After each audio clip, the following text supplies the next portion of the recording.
What's going on? Alrighty. Well, thank you all for coming in on this awesome rainy day.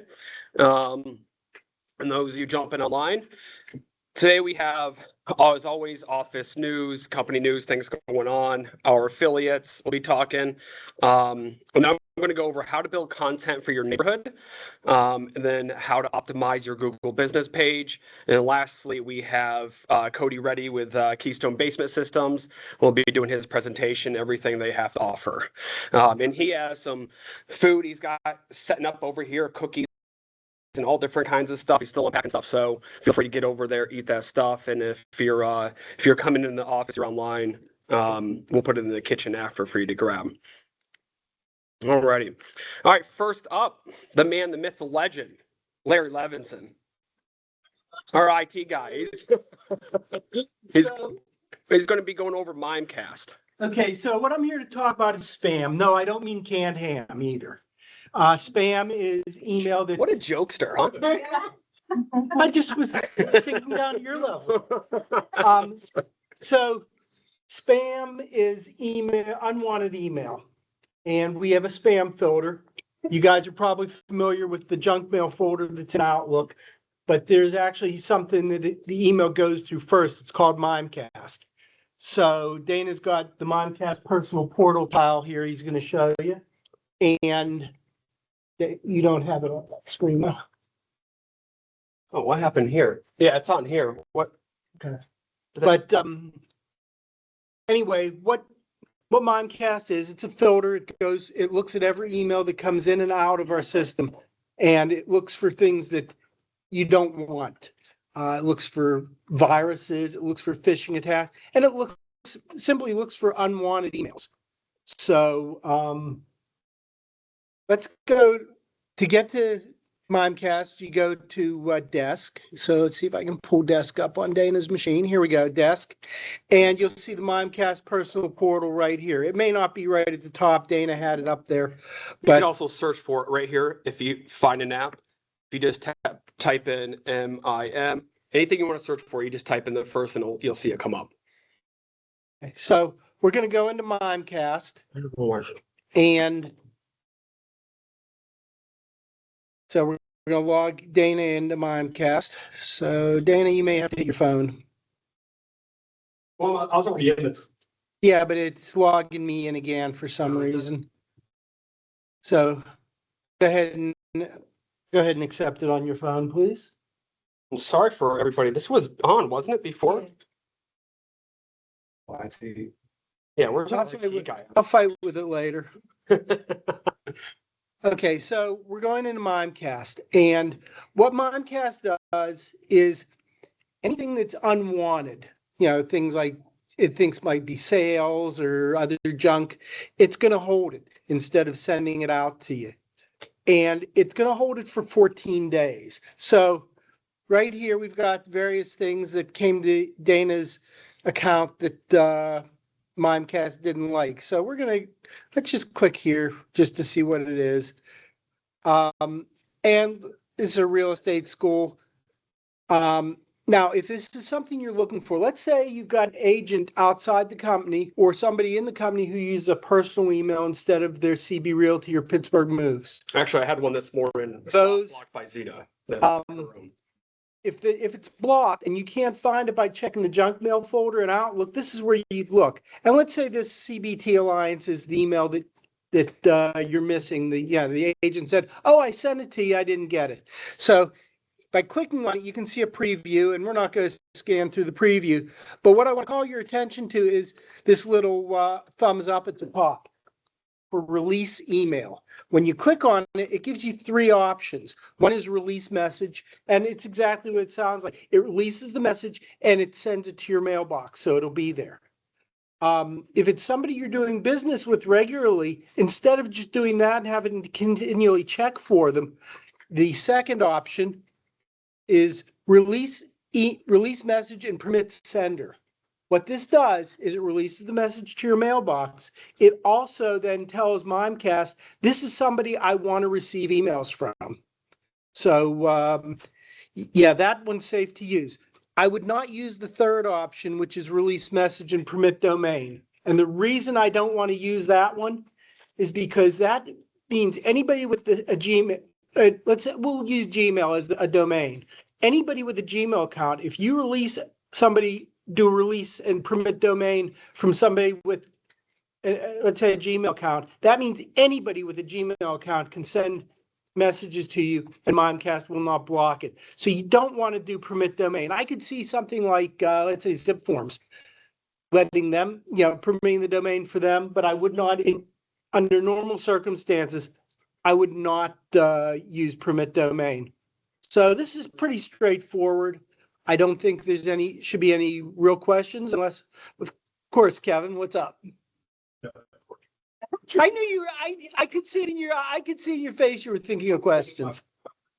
I'll spin it a little bit. So I had an incident once when I was working in the attorney's office for closing documents. Mm-hmm. For some reason, we couldn't send like a commission statement. I think she's on the wrong link. Is that wise? Because of something like that, where they maybe have a filter on their end that. Now, if you are sending something and they're not getting it, Yeah. that's more likely a spam filter on their end, and that's nothing we have control over. Right. We get this a lot, actually, with people who forward their emails, where Gmail, Yahoo, some of these, Comcast is another really bad one, where they'll block the emails coming through, but they won't block every one. It's like some will go through, some won't. This is not something we can fix because it's not being blocked on our end. Now, a couple other things in here you may want to just be aware of. Moderated on hold. I'm not sure exactly what this is, but messages can end up there as well. Now, this holds it for 14 days from when it's received. After 14 days, you cannot recover the message. However, those messages will show up as either bounced or rejected messages. Now, under bounce, these are messages that Dana didn't release, and after 14 days, they show up here. Once they show up here, you see that the message bounced, but you can't recover it. It only holds the message for 14 days. Rejected is similar, but this is things like, this is things where it's finding problems and it's not going to release them. Viruses, known phishing attempts. So it'll show you that it happened, but you can't recover these messages because they're not retained. Last thing I want to show you is under the managed senders, blocked senders. If you go in and back up here, you see there's a thumbs down where you could block a sender. And generally you don't need to bother doing it, but if you reject an email or block the sender or their domain, this is going to be a list of people you've rejected and said, no, don't let me get their messages. You won't even see them in the on hold once you've blocked them. Permitted, same thing. These are people that you've given access to saying, yes, I want to receive messages. For example, there's Zeta's email that Dana put in there and said specifically, let anything from Zeta come through to me. Auto permitted is a little bit of a weird one. What it is when you send an email to somebody outside the company, Mimecast assumes that, hey, if you're sending an email to them, you want to receive messages from them. So about 5 minutes after you send a message out to somebody, it's going to appear in the auto permitted. And you can edit these, you can remove them or you can block them. That's wholly up to you. Same thing, permitted. You can change them to a block. You can remove them from permitted. But what I would recommend, check this once a week. I won't say every day, but check it once a week because you'll be surprised. There's going to be stuff in there that you didn't realize was coming to you that you may or may not want. So that's the whole thing about Mimecast. Dana, if you want to pull up the thing, see if anybody on the call has questions. Well, actually, I got to resend. The link's not working for some reason. Getting Okay. spam email. Now, if you're getting a spam, So we could block them there. You can also go into Outlook and just mark them as junk mail, which means it'll end up in the junk folder. But it gives you an option phishing, and I usually flip that. Yeah, if you think it's a phishing attempt, yes, mark it as phishing. The difference between phishing and unwanted is you just don't want to see it. Phishing is it's suspicious. You think it's a scam and somebody trying to get you, trick you into giving up your password, whatever. So yeah, that's the difference. And will Mimecast start picking that stuff? Now, Mimecast does not see what you do in Outlook.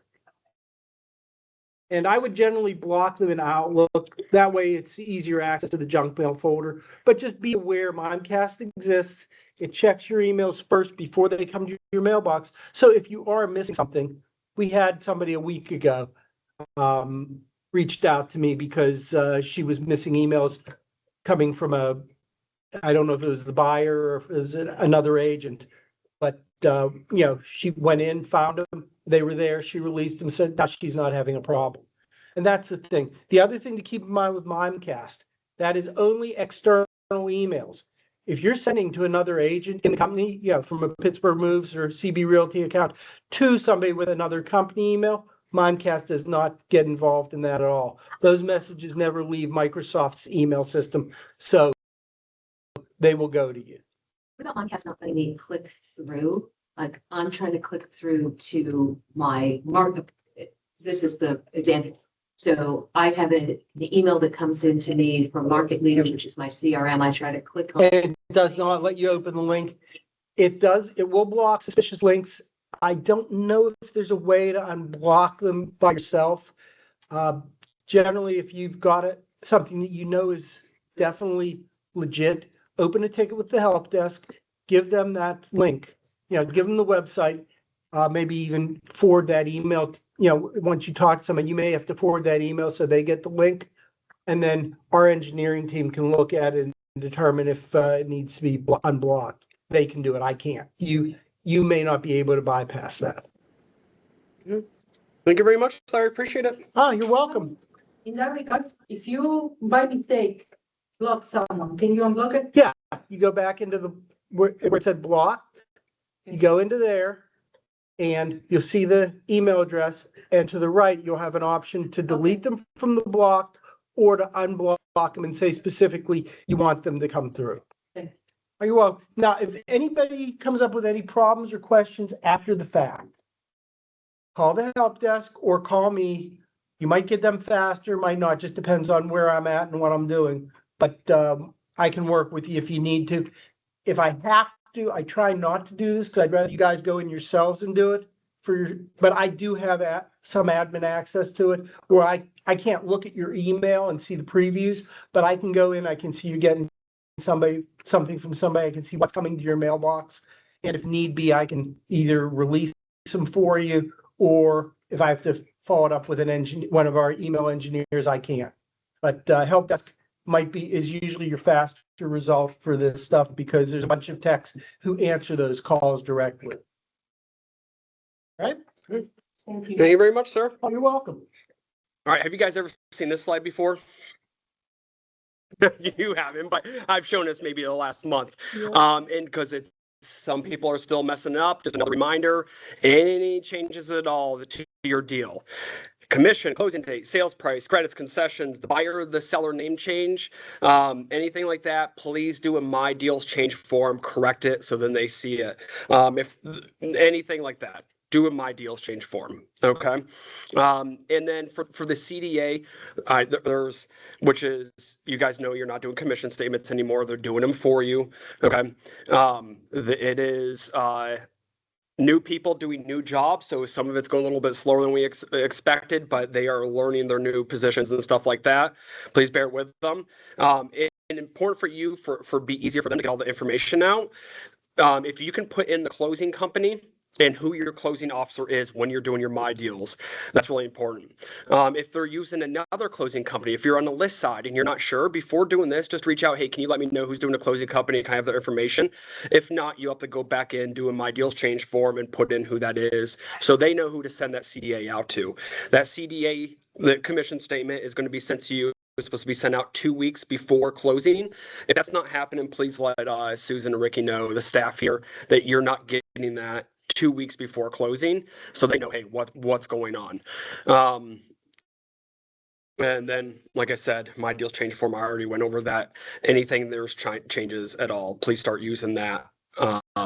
So anytime you're uploading a CTA, my deals change form after usually, unless it's like an extension of due diligence and stuff. You don't need to go put that in as a my deals change form, but from that first slide, commissions, closing date, anything like that, concessions, go ahead, do your my deals change form. The home platform, again, I hope some of you are starting to get on there. Here is the link for it. It's homeplatformworkshops.com. I sent this out last week in an email. Go on here and you can start learning. We're weeks away from everybody getting this platform. So start getting on there and learning. Like a couple of them I would do right now is just getting started with home, importing and organizing your contacts. Like these are really good, getting your databases together and getting ready. If you just click on one of these, you'll see and you scroll down, you can see any of the upcoming live workshops that you can jump onto, and then you can watch an on-demand one that's already pre-recorded and watch as well. So whatever your learning style is, those will be on there. We'll also be doing, John's going to be doing every single day, starting out from 9 to 9:30. Every single morning, he's going to start out doing classes on one subject, and then he's going to switch it to, I think, 1 o'clock after 4 weeks, I believe, and then or maybe it's 3 weeks of each, I think. Anyways, he's doing a lot. It's going to be start at 9 o'clock, then 1 o'clock, then he's going to do like a 5 o'clock one. They'll start, I think like mid-September, he'll start on that when everybody gets on the platform and they're ready to start really learning. Okay. But please start jumping on there and start just checking out how things will work. So then when you do get on the platform, it's not alien to you. You're like, okay, I've seen this before. I kind of know how this works. Like it is. It will make you more efficient and stuff, but there is a learning curve to this. So you do need to learn how to use it. Okay. Yeah. Your Robin's the only one she's having a little problem. I think it's a quick fix. They just should be able to fix re-uploading everything in. But database detox. Every Monday, they're going to be going over this to clean up your database. I highly recommend if you haven't started cleaning up your database or if you haven't been on one of these, jump on one of these every Monday in August. So I think there's 2 or 3 Mondays left, 2, I believe. Jump on one of those and just follow along on how to clean it up. Andy Nelson, who's our marketing director, will be running this. You can ask questions and everything like that. If you haven't seen, there's a new listing concierge property website. Have you guys seen this yet? On any of your listings? I started pulling up and I don't know if I went all the way in. Of course I didn't. All right, was there and then it signed me out because I was too long. Let's see, let's just go down to this one. So they fixed the property websites. Or not fix it, but they updated it. It's pretty sharp. They have a contact agent right up here at the top where it comes down and they can put all the information in. You see it's a different look with a photo gallery, how it reads, the map, and then what I like at the bottom, they can request showings right here, a video chat inside the platform as well. That didn't have that before. So it's a nice upgrade to you. So if you are sending anything, if you are posting something on Facebook, a link, and you're using Listing Concierge, use this link. Don't post Realtor or Zillow or different places where people can go other places. Post this one, send this link to your sellers for them to post it online, or friends and family, whoever wants to post it. Send this link here to all of them. It's the best because it's only one place just for there, and then you can get leads from it. It comes back to you that you don't have to pay anything for, which we all like. This is what shows up as like the personal web page in the client report. Is that Yes. what it is? Okay. It's the single property website Okay. that you get with every listing concierge. Yeah, it's a lot better. Yeah, it is a good upgrade. All right, our affiliates. First, Nelly, come on down. Really got to get that Yeah. the DAHN in there though, the Pittsburghese. Good morning, everybody. Hey, Morning. good morning. So I want to bring a a program that is new. It's a Freddie Mac program, and I believe we are the only ones that have this right now. Or I've been told that. So, but it's a no mortgage insurance program, so it's pretty cool. And it's going to ultimately put money back into your clients' pockets. And so what we'll do, and when I'm looking at it, if I have somebody that's putting less than 20% down and it's a conventional product, I'll price it out with the normal way, as well as with this product. So it's a pretty cool new product. It's Freddie only. And that's what I have. Rates right now, I just priced out like a $500,000 sales price, doing 5% down. So they're about 6.75. So they're, up a little bit, but just to kind of give you an idea where the market is. Any questions?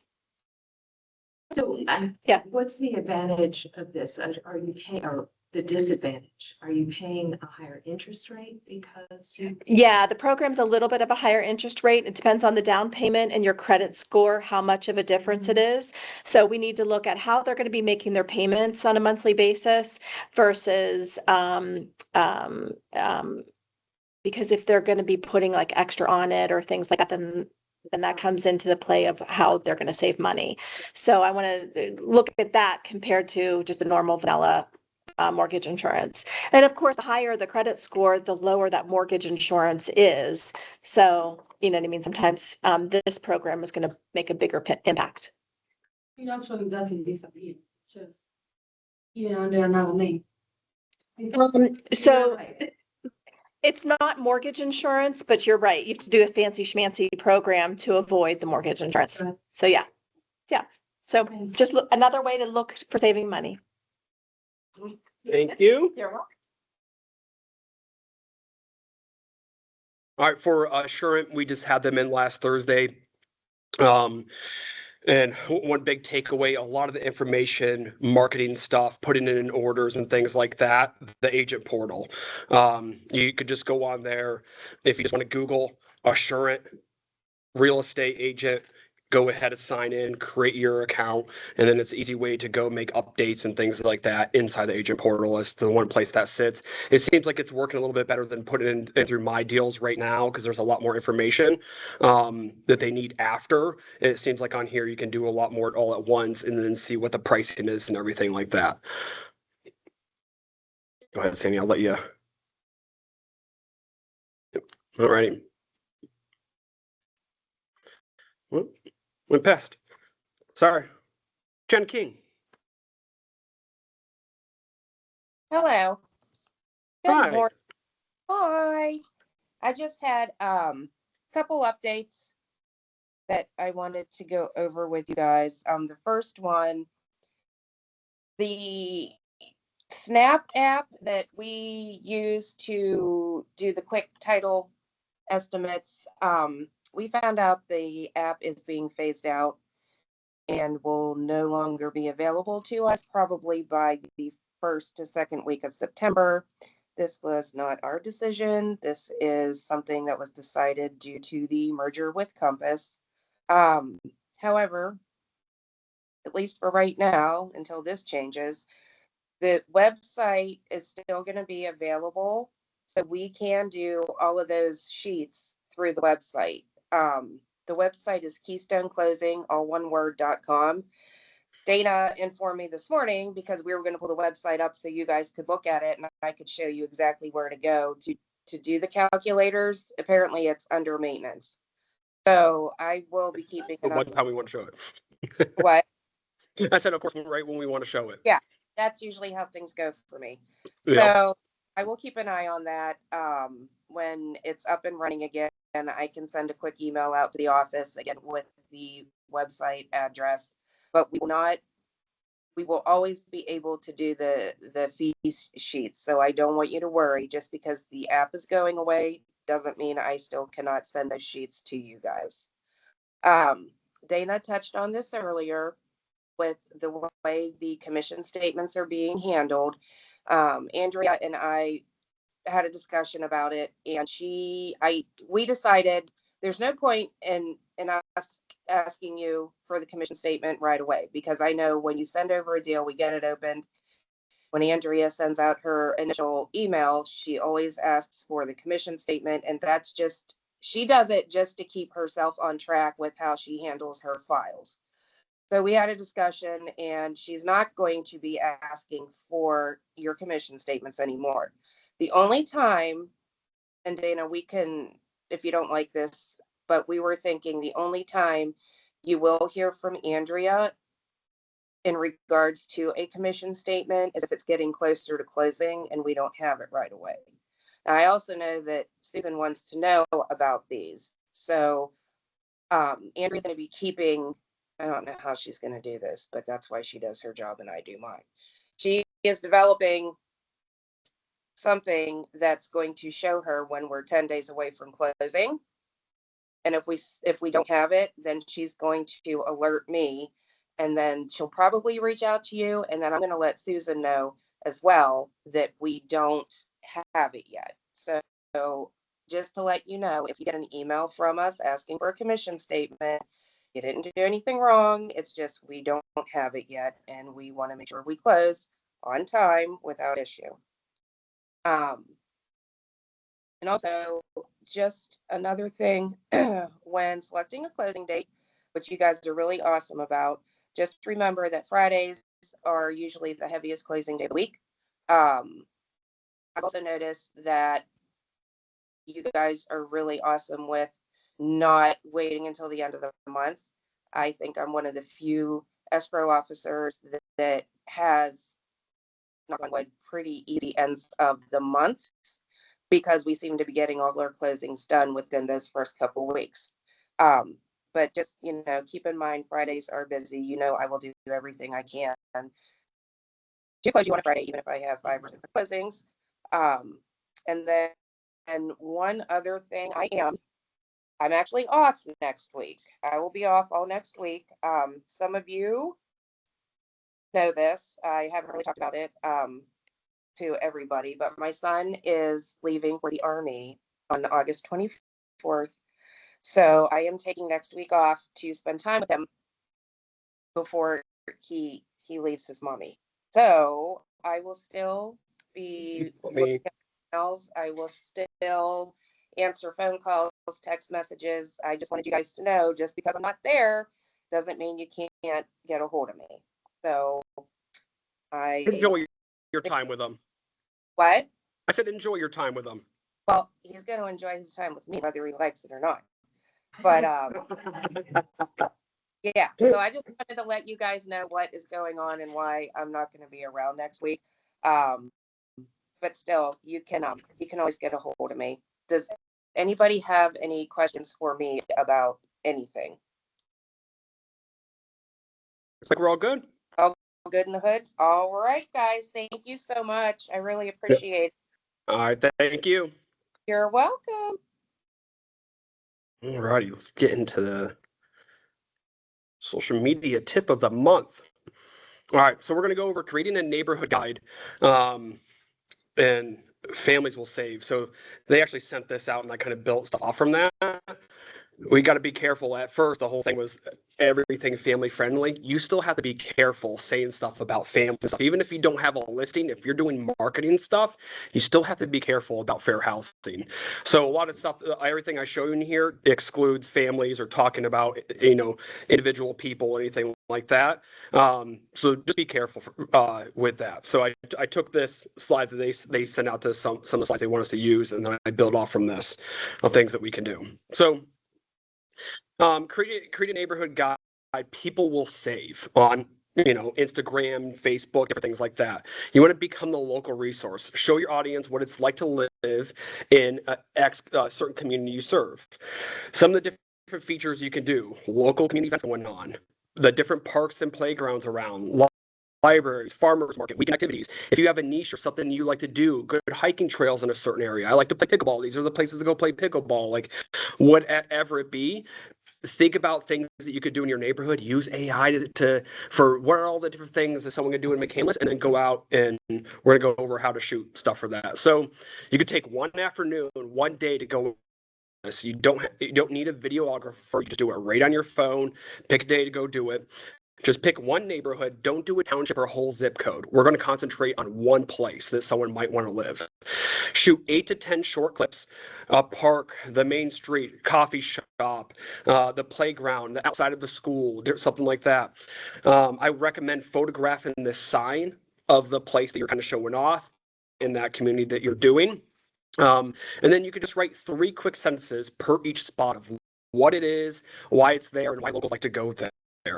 And then you could just build it all assembled in Canva. If you guys aren't using Canva, it is pretty easy to use. They have an AI built into it where you can just tell it what you want to do, and it's pretty good at making what you want. So you can create carousels for Instagram, or just like a one page PDF that you're going to send out to your whole database. That's a great thing to start doing with a new home platform. You can send out bulk emails to people about why to live in this neighborhood. So where do you post it? So 1 guide, 6 placements, you just build it once, and then all through the month you distribute it out. So Instagram, it's good to do 6 to 8 carousel slides, 1 spot per slide, and then you can do the map of the area on the last slide. Facebook, you can use the same carousel, but try to go post it on 2 local community pages for that area. Make sure you read the rules and regulations first, because some of them don't allow you to promote your business and things like that. YouTube, I would highly recommend start using YouTube. If you are posting shorts or anything like that onto Instagram, create a YouTube page, start posting stuff on there. It's going to really help you out your AEO and SEO. And then your database, you could just send them out newsletters and PDFs with all that. And then what we're going to be going over, your Google business profile. You guys really need to start using your Google business profile almost like it's another social media social media platform. Woo, thank you. And then for your listings, like, it's a great thing if you're doing listings inside this community of something you could take along with you of, hey, here's all the different things that you can do inside of this community. Then captions that actually get saved. So the goal is write the first line for someone who has already decided to move there. So open with a promise. Everything you get in X neighborhood on 1 page. Name the real places. Why North Hills is better than the South Hills. We all know it is.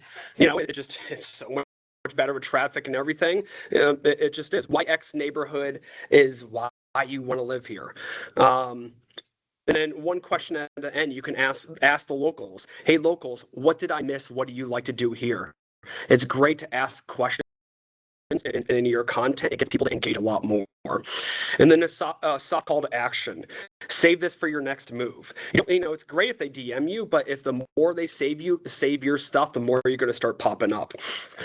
Don't lead with your headshot right away, or your brokerage, or the word market on the first slide.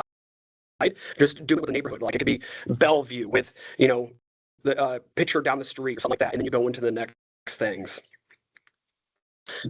And then make 1 guide that lasts 4 weeks. So you go out, shoot it 1 day, and that's content for the whole week. So week 1, full carousel, everything. Week 2, 1 spot, just a standalone. Hey, this is the best place to go here for this.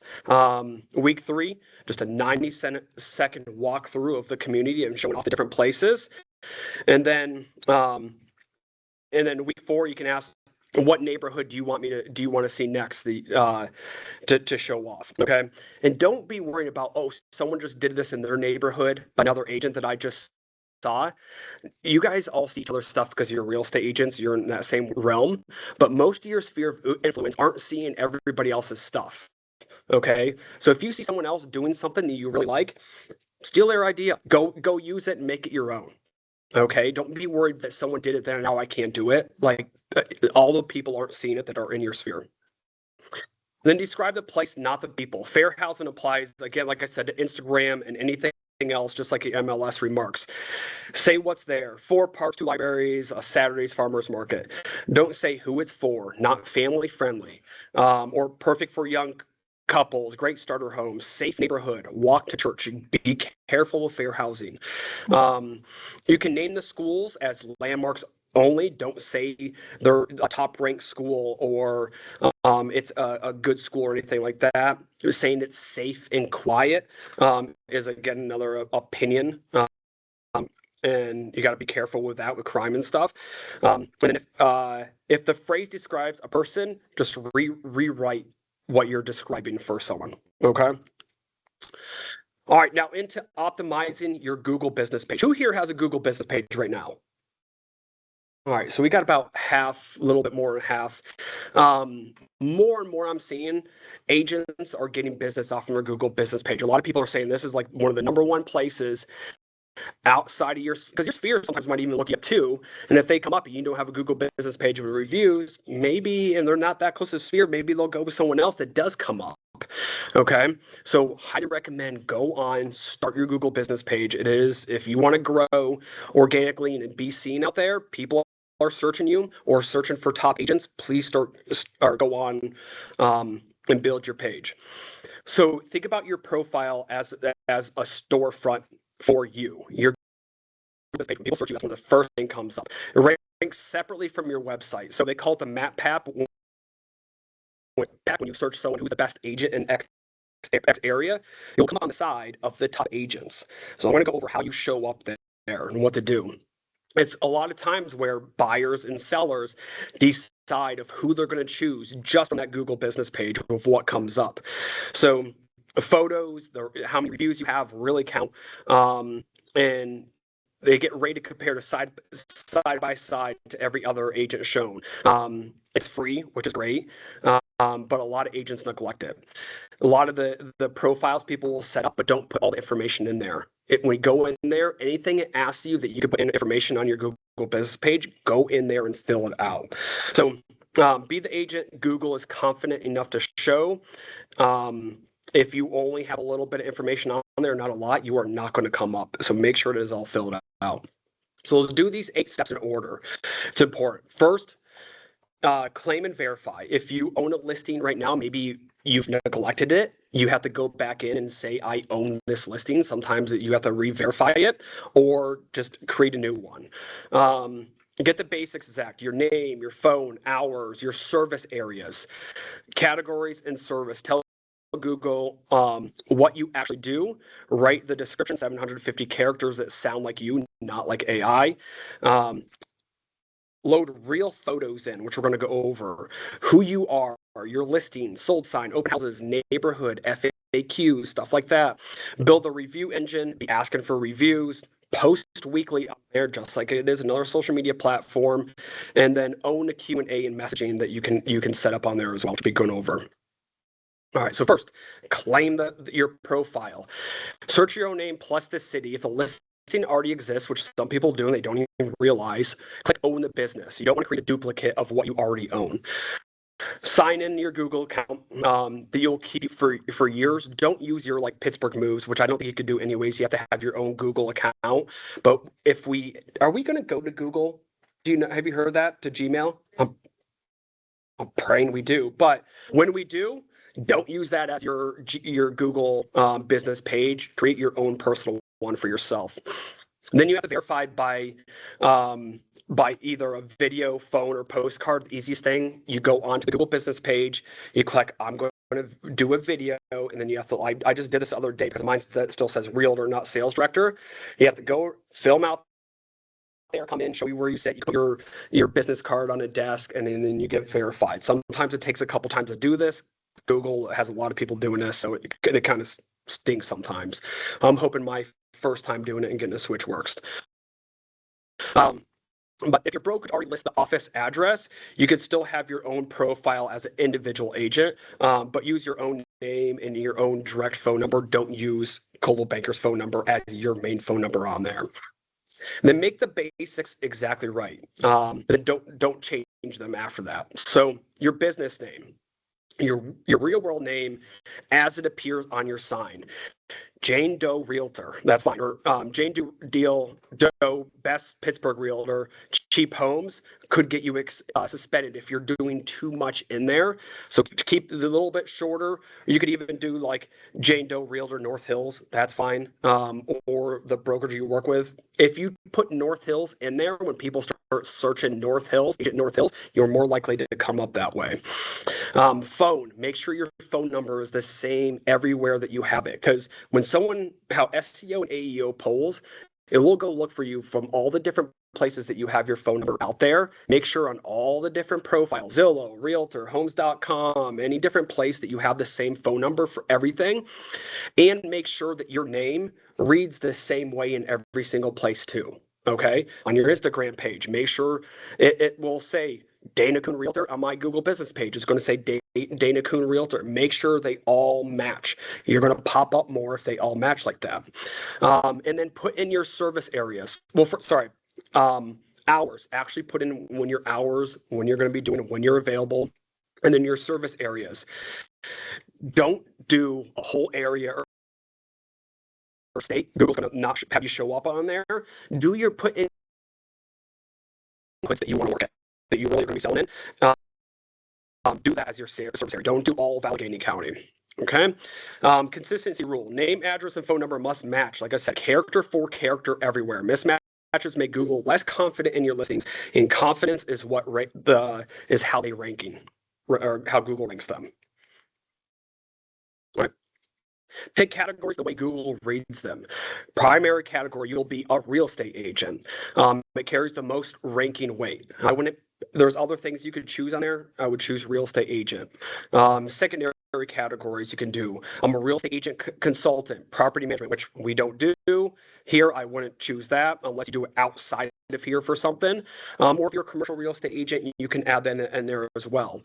And then fill in the services section, everything that you offer: buyer representation, listing services, relocation, first-time home buyer consultations, working. I think you can add different certifications in there too of different people you work with as well, like divorce or different things like that. Turn on attributes that apply. Online appointments that you can do, or you can identify as a woman owned. These badges, again, it will help you show up more. The more you can fill out, the better. Do not stack on related categories, hoping for extra reach. Irrelevant ones will dilute your relevance and can trigger a review of your listing. They can sometimes suspend it, or you just don't show up at all. So don't try to get fancy and be like, I'm going to add more because I'm going to get more people. It doesn't work that way. Then write 750 characters that sound like a person, not like AI. Lead with who you are and how you help people out. I help first-time home buyers, or I help sellers, whatever, across the Pittsburgh North Hills. Name your towns naturally. Don't put in all of an area. Specifically pick them out. When people search for the best agent in Ross Township, and you have those listed out in your bio, you're more likely to show up. Add one credibility line. How many years in the business? How many transactions you've done? Any destinations? Your local routes to here. Close with what to do next. Call, no pressure, home evaluation. You can add into the bottom of it. And then don't do any promotional offers. Don't do any URLs. Don't do any all caps. Google's going to push that down, and they're not going to like it. Okay, as natural as possible. Who you are, where you serve people, how you serve people. And then photos are the whole real first impression. So make sure on there, you can go on there, update your logo and your cover photo. The cover photo is going to be the first thing someone's going to see when they pop up. Have a good cover photo in there that you can choose. Your face, have a real headshot, not just a stock model or something out there. People hire a person. 10 to 20 listing or sold photos. Refreshed as you close deals. Continue to post those on there. Open houses, all those kind of things, just like Instagram. If you're put on Instagram, I would just put it on your Google business page. And then neighborhood shots, the main street, the school, the park. Just shoot it on your phone in daylight.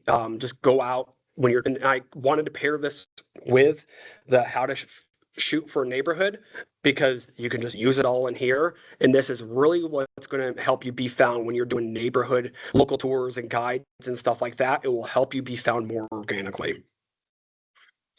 And then reviews are your single biggest lever. So get it short. There's a review link in your dashboard. You can go in there, request reviews, save it as your phone as a shortcut that you can send out to people at the closing table. And while it's still fresh, I wouldn't wait until like a week, 2 weeks after to ask a review. Like right away, ask for a review. Text with one sentence. Would you mind leaving me a quick review? And you could ask them sometimes do a little bit more. If you really know the person, ask them to state the area that you helped them out. If they said, this person helped me out in Wexford, find my perfect house, whatever it is, when people search for best agent in Wexford, you're more likely to come up because your reviews have that in there. Okay. Like, I just asked for a review and I asked for them to put in the area and then also the word relocation because they were relocating. That's great. Yeah. Yeah, relocating to Pittsburgh, that might more likely to pop up, relocating to X area. And I believe when you reply to every review within 48 hours, I'm pretty sure it pulls from that too. You could put in there, it's like, if they did it, it's so great to help you find a house in X area. Okay, so go on there and respond back to people, just like comments in your Instagram and Facebook, respond back to your reviews on there. Don't buy reviews. It says don't trade with other agents, but you can still ask your friends and family to review if you want to, or offer anything in exchange. It violates Google policy, and they could just say you don't get a Google business page anymore if you do that. If they see you buying a whole bunch of reviews, then they just all pop on there. Post every week. It takes 10 minutes. So you do new listings, open houses, just sold. You could put your market update on there, and then have your button on there, call, book, or learn more, where people can reach out and find more about you. The more you post, the more you're going to show up. It shows that you're being an active agent. And then answer questions before a stranger does. So if someone goes on your platform and asks you an answer, someone else that's not you can go on there and actually say answer. So if it's it could be a restaurant or something like that. Someone asks a question, someone else can go on there and leave an answer to that. So if anybody leaves any questions at all, what areas do you cover? Get on there. Hey, I cover this area, this area, this area, things like that. You could turn on messaging on there. So you have a call button, and then you can have a messaging button on there too, where they can message you and text you right through there. Okay, highly recommend setting that up. A lot more people are like texting over calling these days. This is just the world we're getting into. And then check your notifications weekly for new questions, any suggested edits. Google will say, hey, we recommend doing this. Take a look at those and you can make those changes from there. You guys are all going to get these slides too. If you're like, wow, this was a lot, have these slides. You can go step by step. I'll send these all out to everybody. And then this is what it should look like for every week, or how you should be doing this. Quarterly, should I say. So every closing, text the review link, upload a sold sign photo of them taking it with them, weekly, one post, reply to any new reviews and questions, monthly, add 3 to 5 photos, check any suggested edits, confirm the hours and phone, and then reread the description anytime you might need to make any changes to it, recheck categories, compare against the 3 agents above you. So good thing to do, look up who's the best agent in the market that you want to work in. See how they're showing up. What are they doing on their Google business page that makes them show up, and then just repeat what they're doing. Okay. And then the 5 mistakes that will undo it all. Keyword stuffing the business name. The fastest way to get you suspended. Putting too much in your first, what your name is. Letting the phone number drift between your websites. Make sure it's all the same because Google pulls from there. Never asking for reviews. Make sure you need to get at least 5 reviews to even show up when people are searching. Ignoring a bad review. Still comment on there any bad reviews, and then setting it all up at once and never touching again. This is a live thing. Continue to go on there and edit it. Okay. All right. That took a little bit longer than I was expecting, but hey, we have Cody Reddy on next, and he has an awesome presentation. I've seen it before. A lot of great information of everything they offer. He's with Keystone Basement Systems, so come on up. If you guys want to grab some food, so everything is homemade. The sandwiches are on sourdough, homemade sourdough. Ooh. So she started making the bread Sunday night and spent all day yesterday cooking to make all this. Yeah. That's awesome. So there's salads, fruit cups. There's also veggie sandwiches because I don't know how many people were vegetarian. That's really nice of you. Yeah. And then the Thank you. coffee's also homemade. Here you go. Homemade coffee. Yeah. I'm messing around. The expensive stuff too. Let's get some of Wow. that. This is, if you want this, just down goes to the next slide. Yeah. Awesome.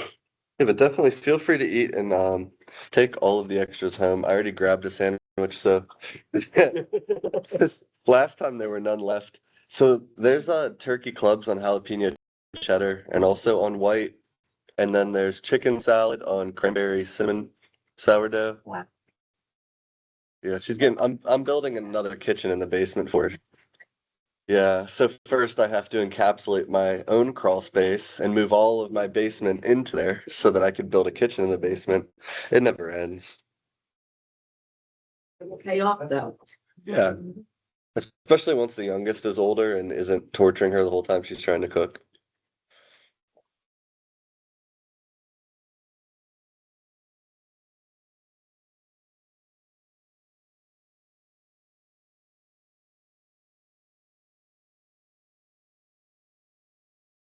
There were a lot of rules about the fair housing and advertising.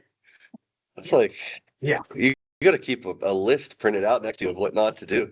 Oh, You're pinged if you do anything. well, especially with Put 'em at MLS. Westman, and then you remember not that. I guess you could run it through all the different AIs to review it for you. No AI puts it in there. There should be a whole list for real estate agents of like everything of what not to do. Right. Not just that, like fair housing, like everything. Yeah. I feel like we're closer and closer to not even having a description. It's just enter information inbox. Yeah. Yeah. All right, well, good morning, guys. So I'm Cody Reddy from Keystone Basement Systems.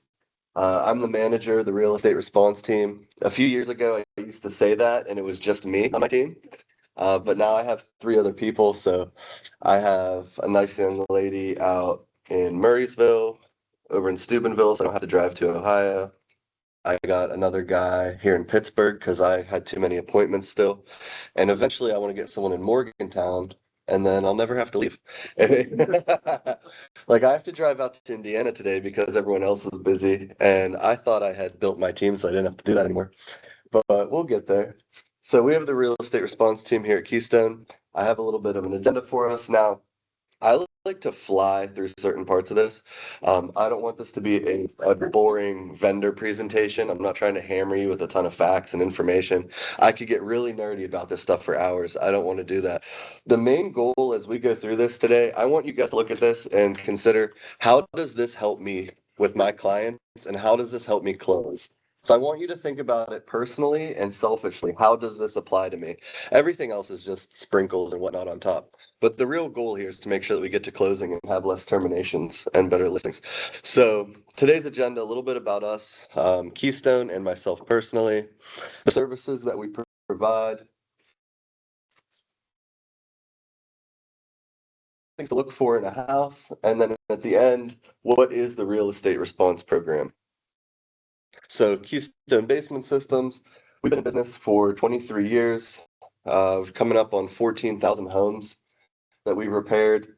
We have a 4.8 star Google rating with over 2,100 reviews. So we are the highest rated in the tri-state area. You know all about that Google stuff, huh? Yeah. I would say, so me personally, 90% of my business is direct referrals from agents and their clients, home inspectors, structural engineers, and other people that work on homes. The company, everyone on the core side of sales that we work with homeowners, 90% is from Google. So everything we do is Google based. So there's our fearless leader, Aaron. He's a workaholic. It's all he does is work. He's available at all hours. I've called him once. He answered the phone in the shower to help me with something. He does not stop working. If I owned a business for that long, I'd probably have a boat and a really big house and all kinds of stuff. But he puts all of the money back into the company, and that's why we grow so rapidly every year. So this is my family. So there's my wife, Kaylee. She made all the food. There's my obnoxiously large baby, Chase. There's my 5.5-year-old Mason. So he's my stepson. The 1.5-year-old and the 5-year-old are almost sharing clothes. Here are our dogs. So there's Bruno and Echo. And then also the cats. Not pictured yet because I haven't put them in there. We have 7 chickens and 4 ducks. I think we're gonna have a goat soon. I have to put a fence up, but she won't stop talking about having a goat, so I guess that's next. So this is the territory that we cover. Most of you will probably all keep me pretty close to Pittsburgh, but you could see why I brought someone on board that's over in Steubenville, someone over in Murraysville, and then why I want someone down in the Morgantown area. We do a ton of business in West Virginia. So Keystone Basement Systems, so we're family owned. A really big misconception that happens accidentally and also because of other companies, we are family owned. So a lot of our competitors are being purchased by private equity, and they are telling other people that we've been purchased by private equity. That's not true. So we are family owned as the other places get bought out. A lot of people ask me about the Baker's Groundworks thing. They get us confused all the time. We are not Baker's or Groundworks. So Baker's got bought by Groundworks. We are Keystone, but that's just something people get confused. They think that we got bought out. We did not. So we're part of a national network with our supplier. Everything that we use for waterproofing comes from Basement Systems. It is designed for waterproofing. We don't repurpose irrigation equipment from Home Depot and stuff like that. Everything is designed specifically for waterproofing. And then all of our foundation repair products come from Support Works in Omaha, Nebraska. Everything we use is American made and pre-engineered. So sometimes you go into a house that has a bowing wall, someone put a piece of steel up there and just nailed some wood to the ceiling. They just bought local materials and they're just kind of like DIY putting it together. Everything that we use has engineering reports and is pre-engineered. So when we need permits, the engineers can just stamp it and approve it. So here's just some other dealers on the network. There's 500 or 600 other places that use all of the same products that we have. And then here's the Elite Networks, which is really just all the companies that sell a lot, and basically. So services we provide, as you could tell today, I'm going to get a bunch of phone calls. Basement waterproofing. So we exclusively do interior French drains. We do not do anything on the exterior. We have tried it. We have done it. It doesn't work all the time. In fact, every contract we have, no matter what you buy from us, has a line that says Keystone Basement Systems does not warranty any external waterproofing. We do not sell external waterproofing, but because it fails so frequently, it's on our contract. So we do interior French drains. Foundation and wall repair. This is a picture of a push pier. So this is how we lift or stabilize homes that are sinking. Crawl space waterproofing and floor stabilization. So crawl space is just a short basement with a dirt floor. All the same waterproofing principles apply. A little bit different because we encapsulate them. And we also do flooring stabilization. So we run into a lot of investors and flippers that use temp jack posts. So the split posts with the pins through them, because they're $100 from Home Depot. They usually get flagged on the inspection for not having a footing and for being temp posts. When you buy those, a third of the front of the box says this is for temporary support. So it's kind of like the stickers and stuff they put on cigarettes now. They have that on the temp jacks. So we do permanent rated support posts, main beams, joist sistering, sill plate, rim joist, termite damage. If you're in a basement and you see the walls or you look up, we touch everything that is not mechanical. So anything that's not electrical, water, HVAC, we can fix it. And then we also do concrete lifting. Now, with real estate, we don't do as much concrete lifting because I don't have agents like the one who called me at 9:30 last night. I don't have agents calling me and saying, hey, appraisal's holding up the sale because it's concrete. They do, like maybe 2 or 3 times a year, there's a tripping hazard. But the water in a basement, the bowing walls, the sinking house, mold, those issues are what I get called for. A lot of the concrete lifting I do is actually for agents' personal homes and for their former clients who have already moved into the house. They got their windows, the roof, they got through the punch list of the important stuff, and now they want to work on the appearance or fix up their driveway a little bit, stuff like that. So these are the things to look for in a house. This is a speed round. I'm going to go through this really quickly because these are just things that you'll see that'll trigger to know to call me. So number 1, most obvious, water in a basement. Give me a call. Efflorescence.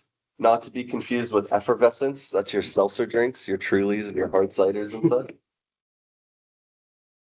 Mold and musty odors. So we do not do mold remediation. I'm sure at this point in your career, a bunch of you guys have connections. If you need another person that you want to use, I have a couple people I use pretty regularly. We will come in and waterproof it, and then they'll get rid of the mold, or they'll come in and get rid of the mold, and the next day we will come in and waterproof it. Because if there's still water, the mold will come back. high humidity. This has been crazy the past couple months. The number of phone calls I get, people think that their basements are leaking and they just have no air conditioning running. Listings. You have a listing that's been vacant for 2 months. It's 90 degrees outside. The AC's not on. There's no dehumidifier in the basement. And you come back and there's just water and mold everywhere throughout the basement, especially the garages because they're not conditioned at all. So make sure when you have listings in the high heat that you keep the AC on and run a dehumidifier in the basement.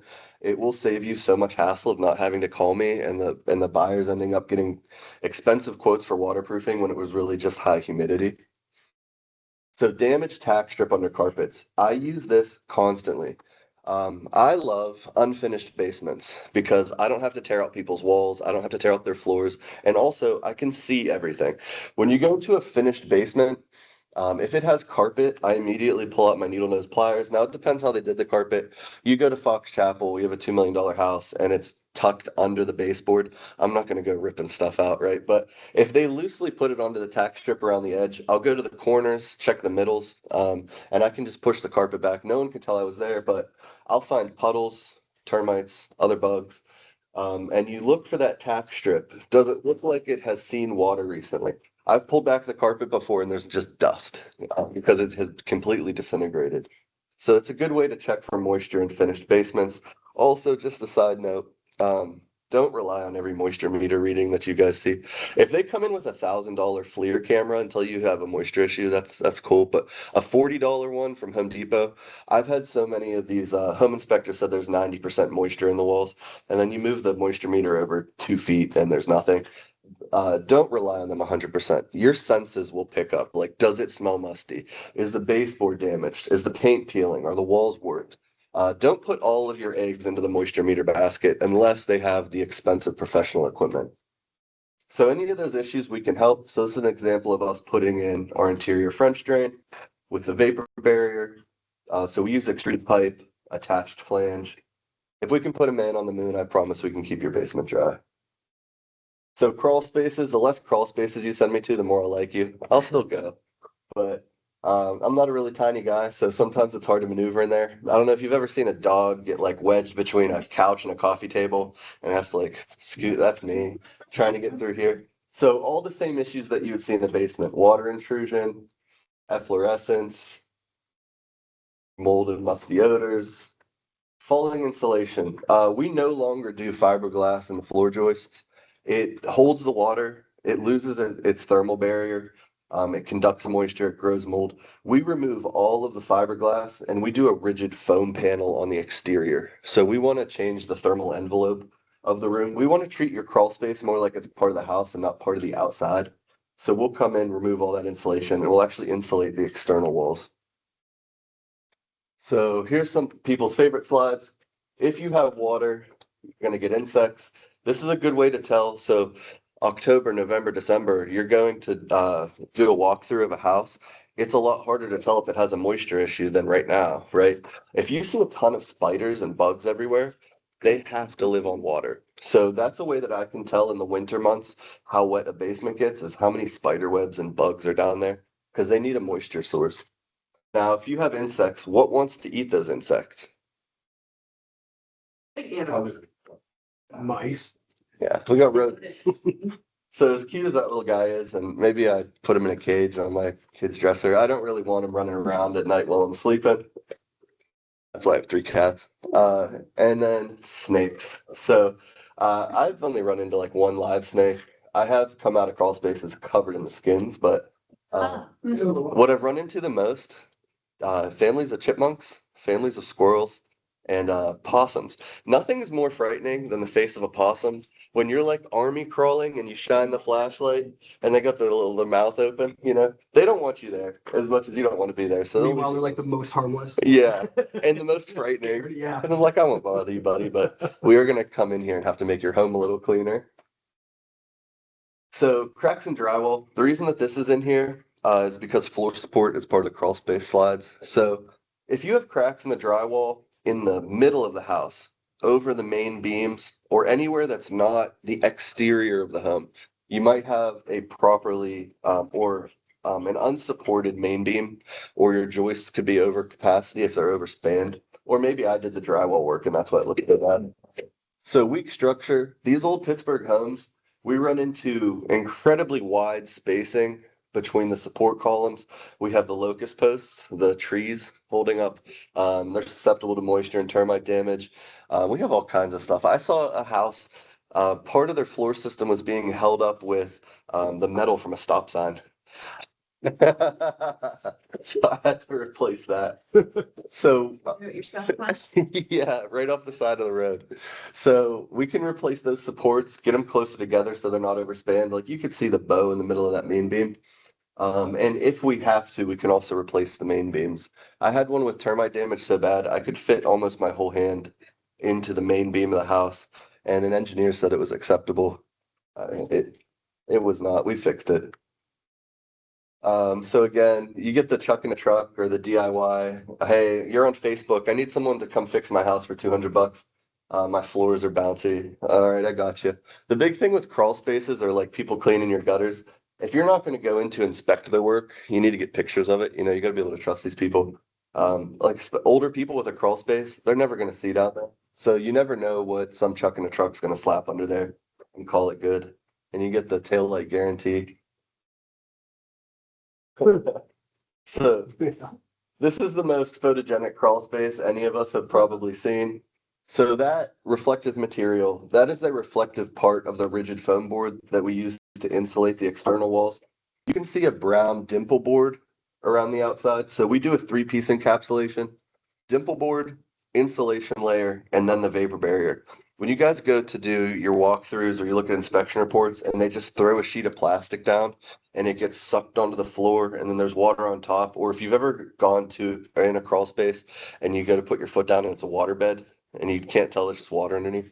So we lift ours off the ground with the encapsulation. It prevents the water from getting on top, and it lets it flow through and drain. That is a real picture.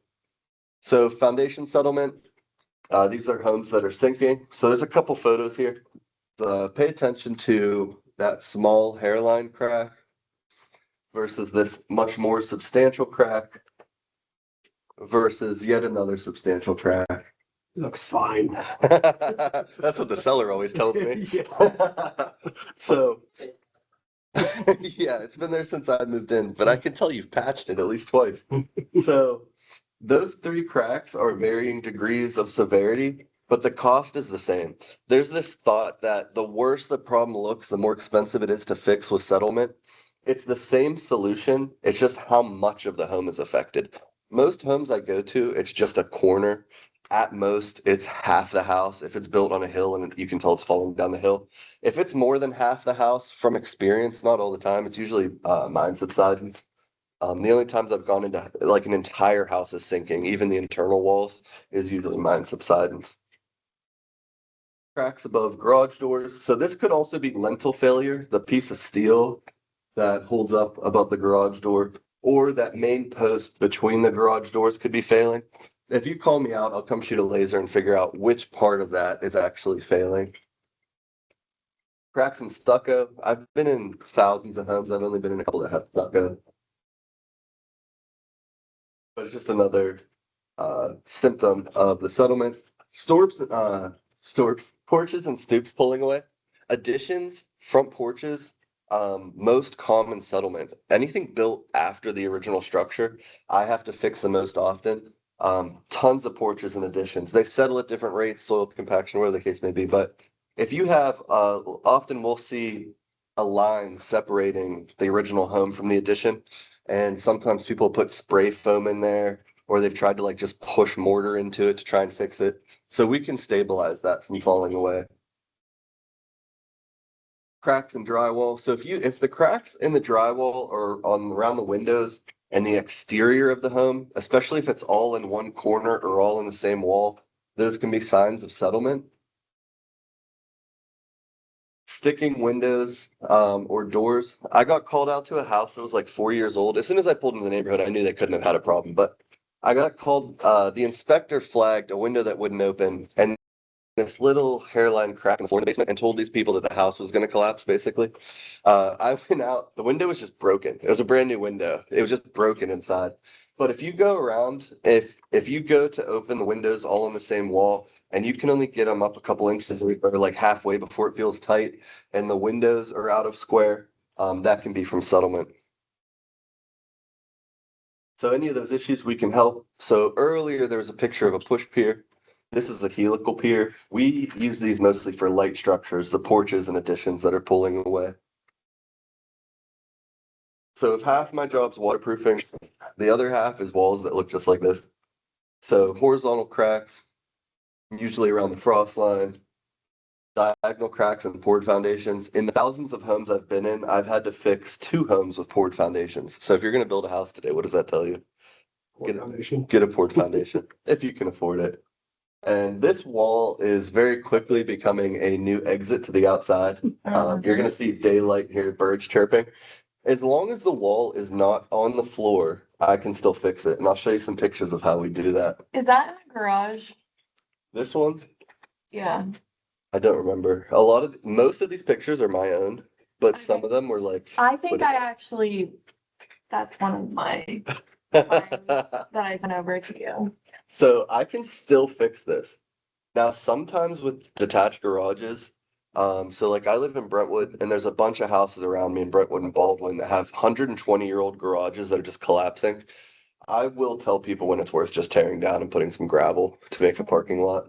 It really depends. Some of them are, it's not worth, 20 grand to fix a 120-year-old garage. It's really about to just collapse. Shearing on walls. So this is huge. It's easy to miss unless you know what to look for. A wall might get flagged by an inspector for having an inch of movement, but if the bottom block is sliding, that wall is going to fail significantly faster. It's lost its separation. So the very bottom block is held in place by the floor. You can't move it. But right above it has almost as much force and nothing to restrain it. So it starts to slide. Today, when you build a wall, you have to put mortar and rebar every so many cells. That would prevent this. Are you talking about, is this sharing the misalignment of that bottom part and so that those 2 lines being the vertical lines? You can grab the bottom of it. When you start to see it enough, as soon as you get into the basement, you'll see the dark line of the separation. Okay. But if you run your hand across the bottom, you can tell. So it's literally sliding out at the bottom. Okay. And that fails. You might be in a house built in 1970 and you're arguing because there's 3/4 of an inch of bow in the wall, right? It's been here for almost 60 years, and it's just bowing a little bit. Once it starts to shear, it continues to slide, and it slides very quickly until the bottom caves in. So anytime you see shearing, it has to be fixed. There's a lot more urgency to fix that than just traditional deflection or bowing in a wall. So the wall that was about to collapse, we have the Everbrace wall restoration. I was in a house yesterday. He was buying the house, and every wall you could see except one had a piece of plywood on it. And I used some very colorful language to tell him what was going on here. And I said, do not buy this house unless they're going to remove this plywood so we could see it. And they pulled the plywood down, and they built the house onto shale, basically. And the whole thing was just collapsing behind it. And they tried to cover it up, and they gave him like the most I've ever heard. They gave this guy like $37,000 off the house to fix that and all the water issues and stuff. When I met them, I didn't think the deal was going to go through because of how much work this house needed, but they really raked this investor over the coals because he was trying to hide so much. When they tore the walls down, there was mold everywhere. Like, it was a pretty bad situation, but the guy just threw his cards in and basically gave him the house for like what he fixed it That's for. a good way to get sued. If you hide something like that and Yeah. not disclose it. That's what I tell the only way. So I run into a lot of people that want to sue people because they just bought a house. Now there's water in the basement or the walls are bowing. You have to intentionally try to deceive or cover up the problem. So absolutely, we had that happen. The same situation. Someone built a framed drywall wall in the basement. Every other wall was like old plaster, and all of a sudden there's this bright, shiny new wall in the basement. That the foundation was caving in behind it. So we had to use this to fix it. But the guy yesterday, I was like, yeah, we'll just put this Everbrace on it. He's like, I'm loving your confidence right now because I thought this house was about to collapse. It's like when you do this 20 times a week, it could be a lot scarier if it's your first time seeing it. So these are the PowerBrace I-beams. These are our favorite product for wall support.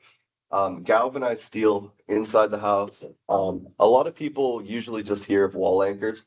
We sell anything that you can do to fix a wall, we have it. But the I-beams are higher on our list. They last longer because they're inside and they don't need to be tightened every year. So we have an example of them. So you can see that dark line at the bottom, maybe if you have great vision. That's the shearing that's happening on that wall. So we got the I-beams. The picture on the left was from a house in Mount Lebanon that I just ended up back at because of the new homeowner now wants more stuff done. I was there for the cellar. The cellar had wall anchors installed by one of our competitors. There was no evidence outside that they were installed. There's plates inside, and you have the threaded rod with a bolt on it, but they were loose. You could just like pull the threaded rod out. So we came in and installed the I-beams and we put waterproofing in.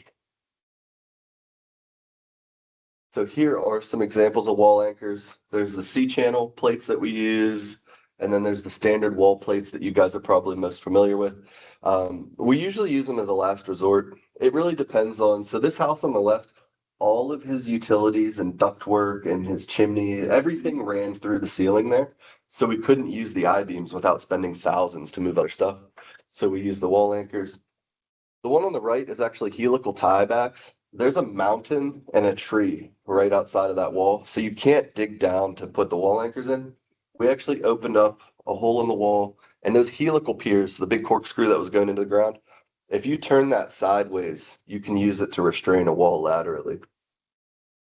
And then every agent's favorite, the carbon fiber straps.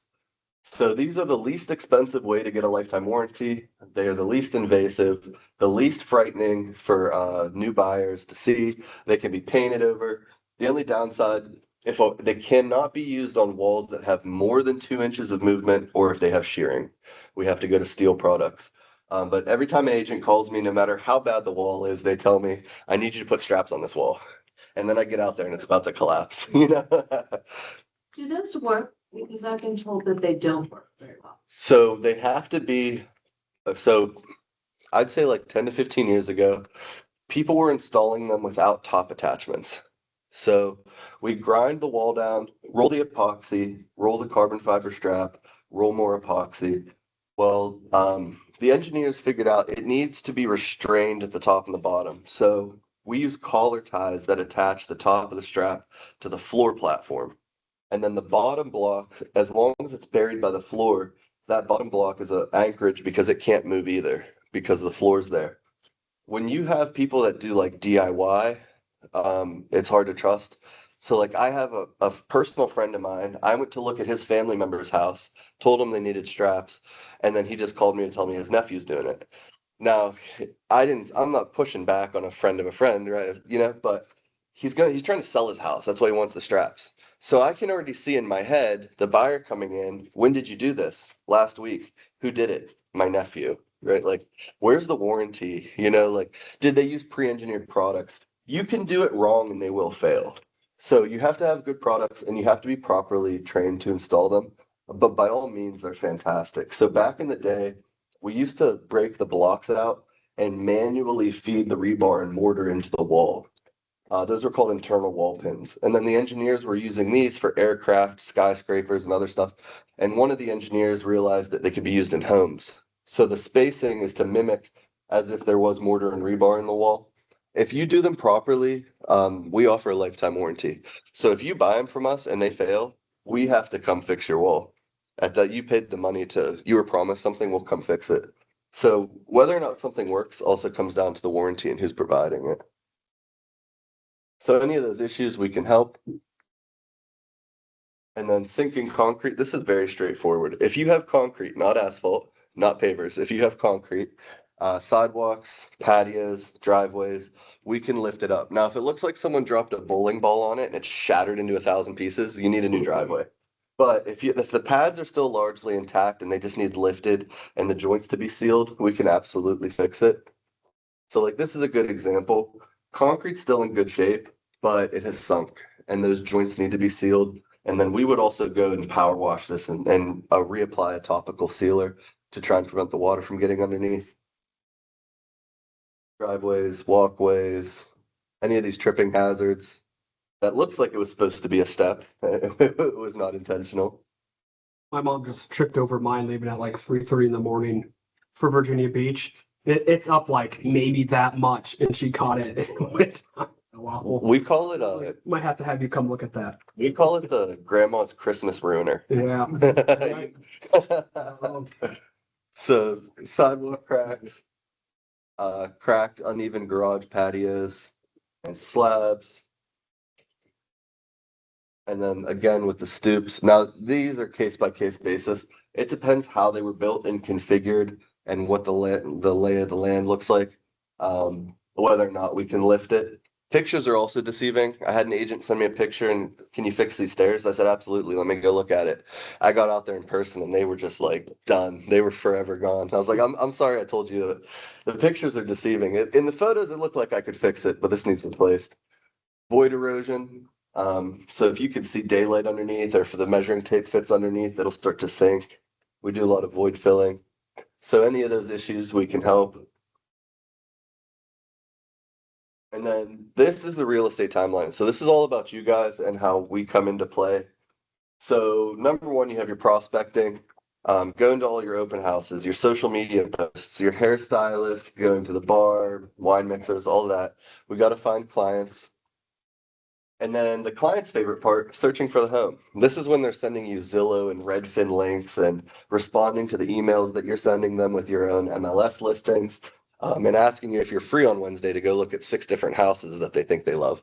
As long as they're pre-approved, we'll take them, right? So search for the house. Now you negotiate the contract. The exciting energy becomes a little bit more nervous now, because it's real, it's serious, it's happening. You get under contract. You have your hand money, your due diligence begins. And then this is where the excitement turns into mostly nervous energy. You get the home inspection report. So some of them are 40 pages, very vague. Some of them are 140 pages, red ink everywhere, just to tell you that one GFCI in the kitchen needs replaced. But this is where you have to bring in the contractors. So when you schedule 6 of us at the same time, everyone meet at noon on Wednesday, so I don't have to come back here. You meet with the contractors now. If you have to go online and look for people you don't know what kind of result you're going to get when they show up to the house.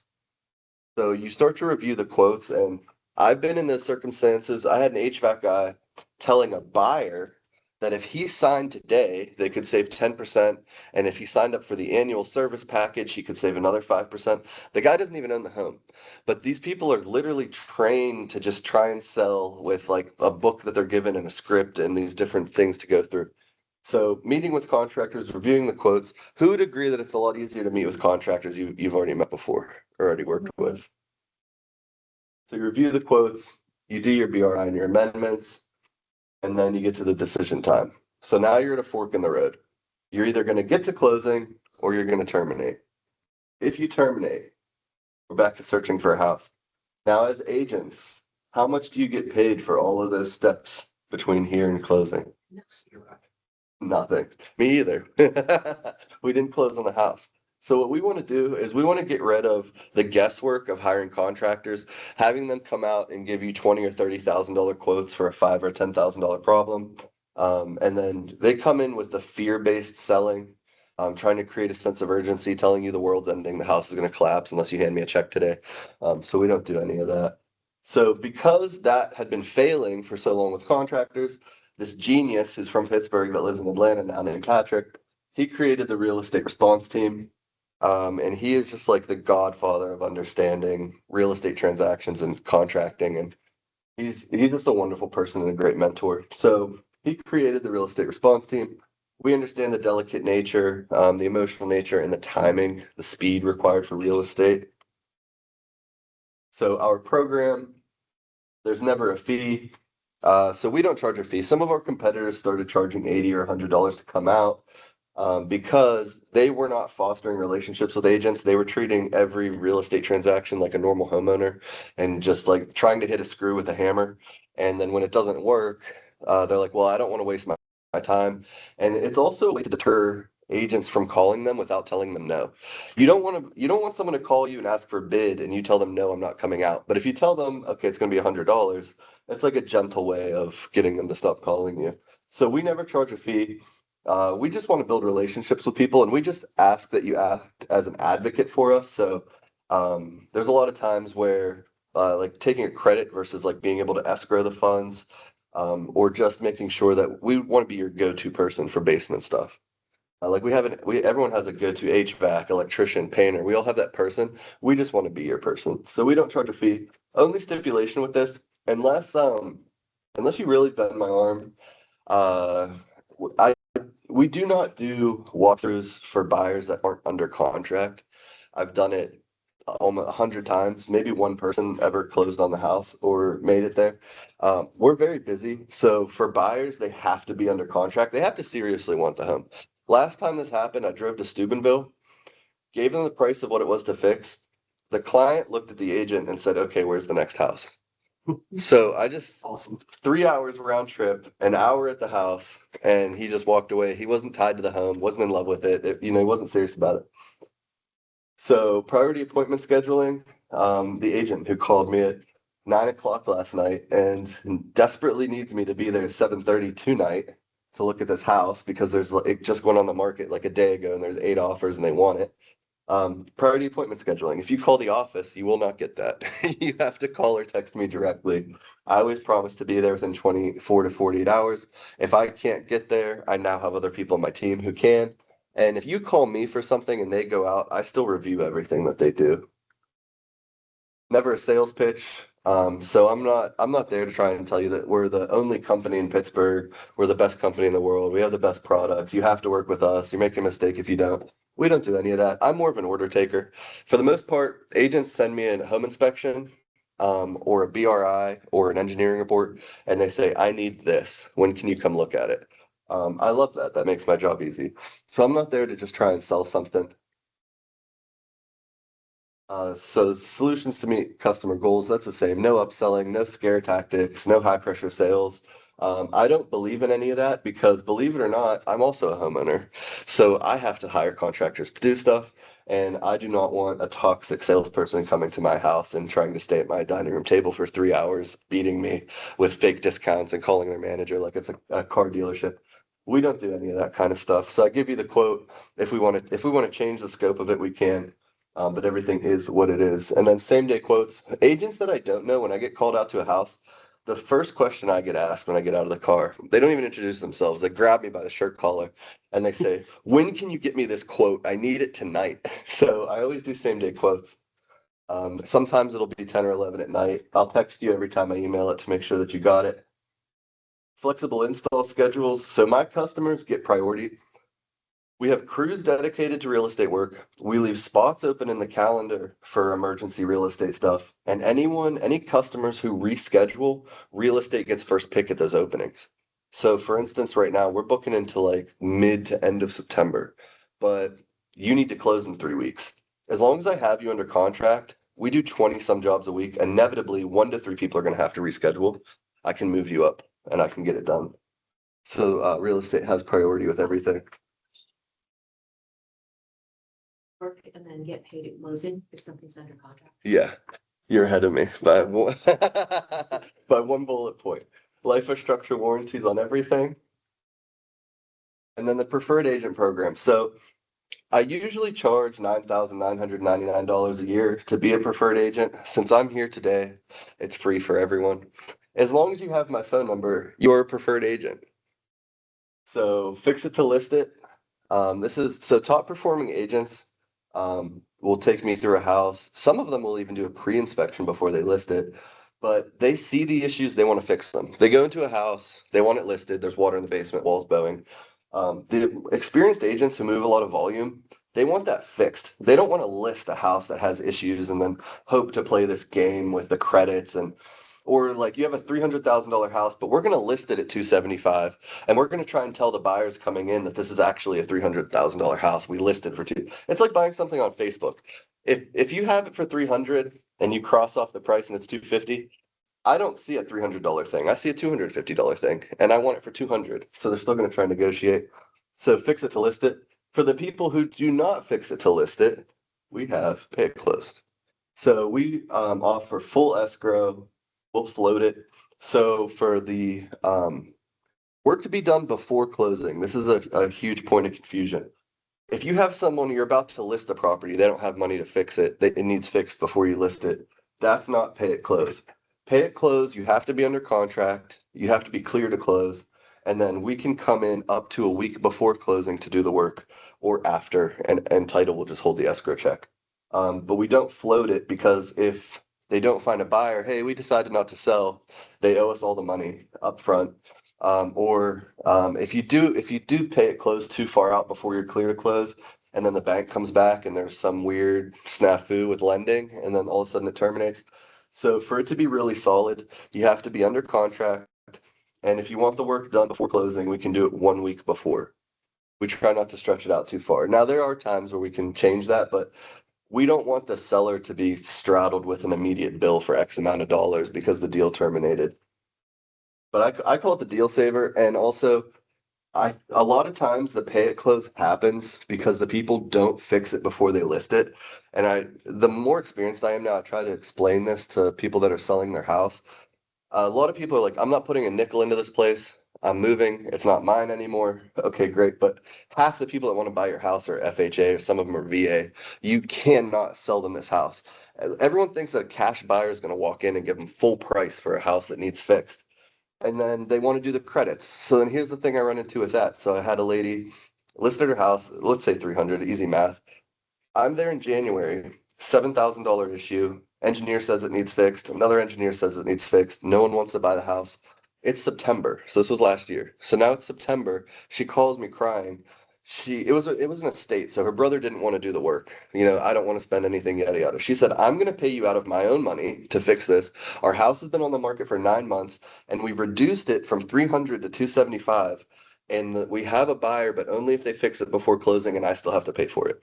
So now take another 7 off the 275. So she got 268 when she started at 300 because they wouldn't do it. So, and I have another, it happens so frequently. And I hate when I go through my follow-up stuff, I'll check for the listings. I'll look on Zillow first. Is the house still on the market? If I was there 4 months ago, the house is still on the market. I'm going to reach out and say, hey, what are we doing? What hurts me, it's like a knife through the heart, is when I see those price reductions. Because I know what's wrong with your house. I call the agent and they say, yeah, the water's still in the basement. And every time it rains, yeah, the house is still sinking. The seller refuses to fix it. He just wants to find a buyer. But you've taken more money off the value of the house than the cost of my repairs. That's like, it's just a dagger, because we could have fixed it and sold it. So just from having done this for 3 years, that's the kind of stuff that I run into. Do you guys have any questions? I try to make it as quick as I can. So now, I have one question. yeah. Do you run into any problems with a poured foundation wall? Very, very infrequently. The biggest thing with poured foundation walls that I've run into are actually the superior wall systems, the precast, the modular homes, because they don't have a poured concrete footing under them. And also because sometimes when they drop the first floor onto the foundation, they don't bolt it together. But with actual poured foundations, in the thousands of houses I've been in, I've probably been called out to a dozen or less to look at them. And a lot of times the issue is the form lines. So they erect a steel structure to pour the concrete into. Where those pieces of steel lock together, sometimes there's a cold joint that cracks, and we just have to seal that because it can leak. But we can fix them, but from experience, we just don't run into them a lot. Thank you. Yeah, you had a question. Yeah. If somebody had a deck that needed to be, that's something you would look at? No, I technically I have the equipment to replace the posts, Yeah. but I don't like to because you can have a deck person do it for less. Even though we do the same things inside, when it's outside, the deck people are usually just like a little bit less expensive, for whatever reason. And also because exterior stuff, the ledger board that attaches it to the house is a huge issue because it's a place that they're improperly installed. Or the posts were wet set, so they just take the wood and put it into concrete or straight onto the dirt and it's rotting. And when you're outside, you have to go 3.5 to 4 feet for the frost depth. So now we have to dig these like huge holes and pour all this concrete. We'd rather have the deck people do it. It's a lot of labor. Any other questions? You put a business card? Yeah, I have a whole stack of them. I'll pass these out. Thank you so much for coming. This is the second or third time I've heard this presentation, but every time I learn more stuff, it's like super informative. So thank you very much for the presentation. And I've sent people to him. I don't even know how many people I've sent to Cody of like, hey, I have this problem. Go call him. And it's quick. How quick? Like within a couple of days. A lot of times, anytime I've called him, he's out there in a couple of days to be able to go take a look at stuff. And it's great to have that. You don't get that with every other company out there. So, thank you very much for bringing the food and the presentation. Yeah, thank That you. was awesome. And make sure you guys like don't waste any of it. Take it home, feed your families, like whatever. Just don't let the food go. Oh, we'll put it in the kitchen. Don't worry, it'll be gone. Don't you worry.